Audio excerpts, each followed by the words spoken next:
E learning class में 8वीं कक्षा के विद्यार्थियों का पुनः एक बार स्वागत है।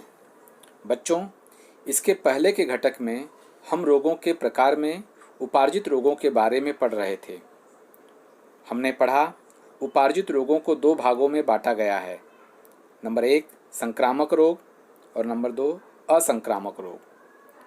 हमने संक्रामक रोगों में सर्दी, फ्लू, डेंगू, मलेरिया, हैजा इत्यादि रोगों के बारे में पढ़े। आज हम लोग असंक्रामक रोगों के बारे में पढ़ेंगे।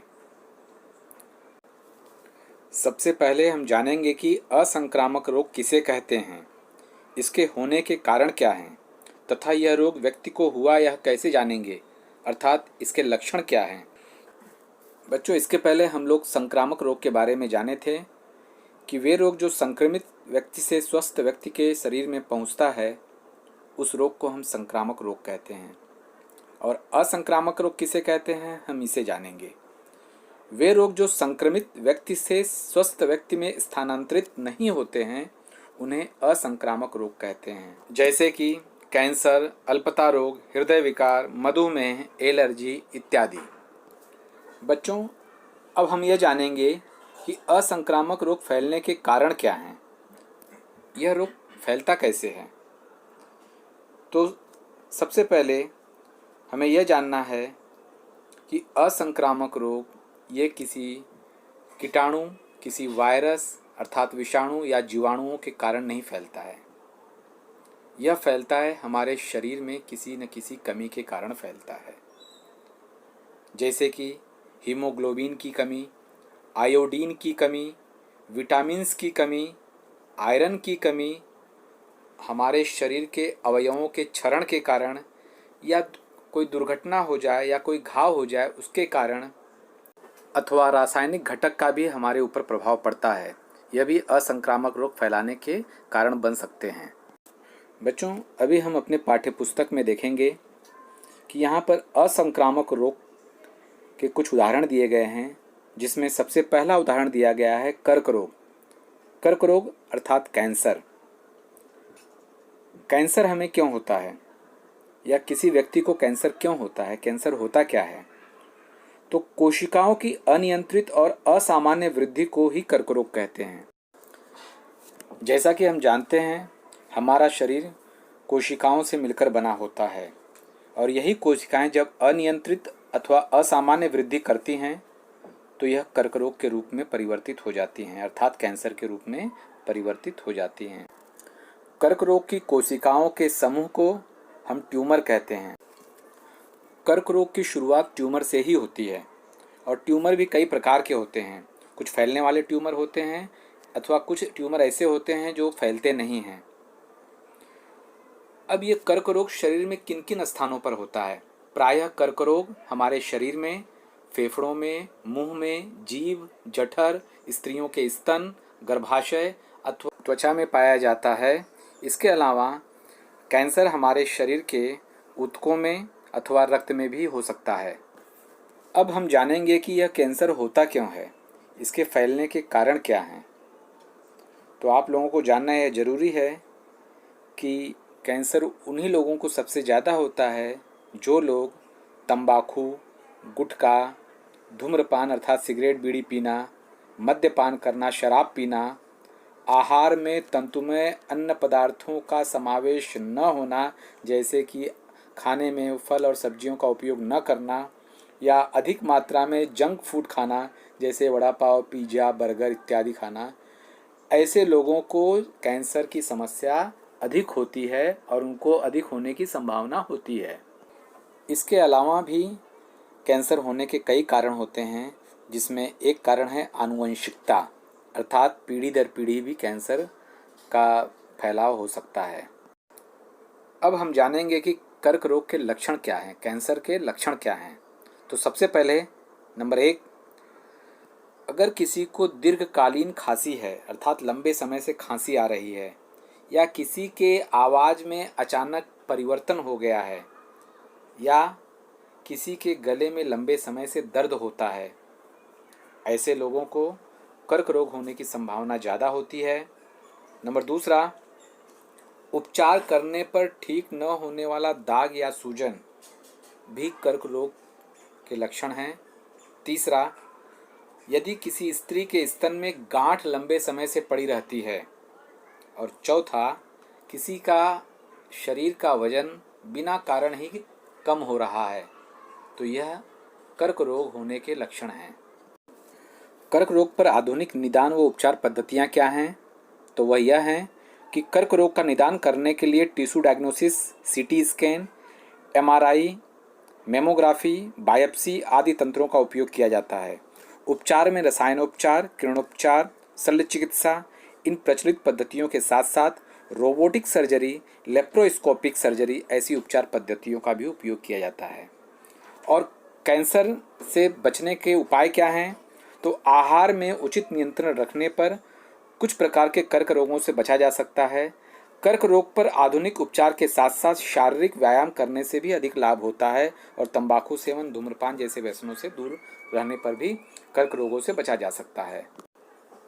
अब यहाँ पर असंक्रामक रोग में दूसरा उदाहरण दिया गया है मधुमेह।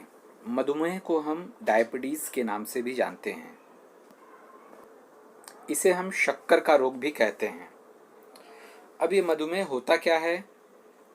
जैसा कि हमारे शरीर में हमेशा जो भी हम खाते हैं उससे ग्लूकोज का निर्माण होते रहता है और हमारे रक्त में ग्लूकोज की मात्रा हमेशा निर्मित रहती है।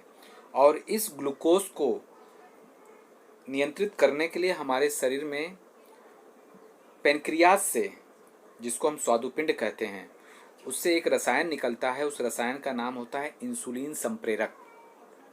यह उस ग्लूकोज को नियंत्रित करते रहता है जिससे कि हमारा ग्लूकोज हमारे शरीर में ज़्यादा नहीं हो पाता है।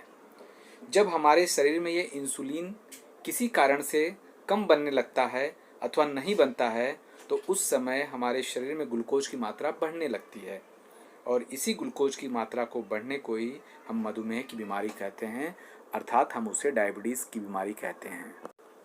अब हम जानेंगे कि मधुमेह होने के कारण क्या हैं। मधुमेह किन कारणों से होता है? वैसे तो मधुमेह होने के कई कारण हैं। हम प्रमुख रूप से यहाँ कुछ कारणों को देखेंगे। सबसे पहला कारण है आनुवंशिकता। तो मधुमेह उन लोगों को अधिक होता है जिनके पिताजी को या उनके दादा दादी को अथवा नाना नानी को हुआ होता है। ऐसे परिवार में आने वाली पीढ़ी को भी मधुमेह की बीमारी होने की संभावना सबसे ज़्यादा होती है। दूसरा कारण है अधिक मोटापा। जिन लोगों का शरीर अधिक मोटा होता है ऐसे लोगों को भी मधुमेह होने की संभावना सबसे ज़्यादा होती है। तीसरा है जो लोग व्यायाम अथवा कष्ट कम करते हैं, अर्थात जिसका शरीर क्रियाशील कम होता है, ऐसे लोगों को भी मधुमेह होने की संभावना सर्वाधिक होती है। और सबसे अंतिम है मानसिक तनाव। ये सबसे बड़ा कारण है आजकल के जीवन में, क्योंकि आजकल लोग भागती दौड़ती ज़िंदगी को ज़्यादा जी रहे हैं और इस कारण से नौकरी पेशे में या किसी कारण से अनेक मानसिक तनाव लोगों के दिमाग में है। इसका भी असर हमारे शरीर पर पड़ता है और मधुमेह को बढ़ाने में यह एक प्रमुख कारण होता है। और मधुमेह के प्रमुख लक्षण क्या हैं? कैसे हम जानेंगे कि इस व्यक्ति को मधुमेह हो सकता है? तो इसका प्रमुख और प्रथम लक्षण है कि रात्र में मूत्र विसर्जन का बार बार होना अथवा व्यक्ति के शरीर में अचानक वृद्धि होना अथवा कमी होना, यह मधुमेह के रोगियों का प्रमुख लक्षण है। अब इसका प्रतिबंधात्मक उपचार क्या है? इसका प्रतिबंधात्मक उपचार यही है कि डॉक्टर की सलाह के अनुसार अपने आहार में परिवर्तन करना चाहिए, समय समय पर उससे संबंधित औषधि लेना चाहिए और व्यायाम नियमित रूप से करना चाहिए। बच्चों, क्या आप लोग ये जानते हो कि वर्तमान में साधारणतः देश में लगभग 7 करोड़ लोग मधुमेह के रोगी हैं और यह विश्व में मधुमेह के सबसे अधिक रोगी भारत में पाए जाते हैं। अब हम असंक्रामक रोग का तीसरा उदाहरण हृदय विकार के बारे में जानेंगे कि हृदय विकार क्या होता है, जिसे हम अंग्रेजी में हार्ट डिसीज कहते हैं। बच्चों, जैसा कि हम जानते हैं कि हमारा हृदय पेशियों से बना होता है और हृदय को कार्यान्वित रखने के लिए उसमें सतत रक्त का प्रवाह होते रहता है। और ये रक्त में होते क्या हैं? रक्त में ऑक्सीजन तथा पोषक पदार्थ होते हैं। ये ऑक्सीजन तथा पोषक पदार्थ रक्त के माध्यम से हृदय के द्वारा हमारे शरीर के विभिन्न अंगों तक पहुंचाए जाते हैं। किसी कारण से जब हृदय में रक्त प्रवाह कम होता है तब हृदय को अधिक कार्य करना पड़ता है और तनाव से दिल का दौरा पड़ सकता है। यही हृदय विकार कहलाता है। हृदय विकार के कारण क्या हैं? धूम्रपान करना, मद्यपान करना, मधुमेह, उच्च रक्तदाब जिसको हाई ब्लड प्रेशर कहते हैं, मोटापा, शारीरिक कष्ट की कमी अर्थात मेहनत कम करना, व्यायाम कम करना, हमेशा बैठकर ही काम करना, अथवा पीढ़ी दर पीढ़ी माँ पिताजी से, नाना नानी से, दादा दादी से, अथवा किसी तनाव के कारण या अति क्रोध और चिंता के कारण यह विकार लोगों में अधिक पाया जाता है। और इसके लक्षण क्या हैं? तो इसके प्रमुख लक्षण हैं सीने में असहनीय दर्द होना, सीने के दर्द के कारण कंधे, गर्दन और हाथ पैर में दर्द होना, हाथ का सिकुड़ना, अधिक पसीना आना, अस्वस्थ होना अथवा शरीर में कपकपी महसूस होना, ये सभी लक्षण एक हृदय विकार के रोगी के होते हैं।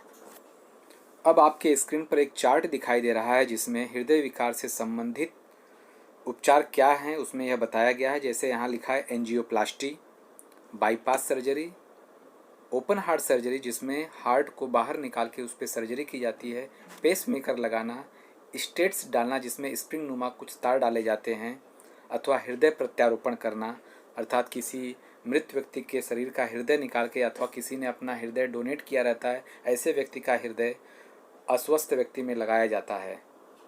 हृदय विकार के रोगियों के इलाज में प्राथमिक उपचार क्या हैं?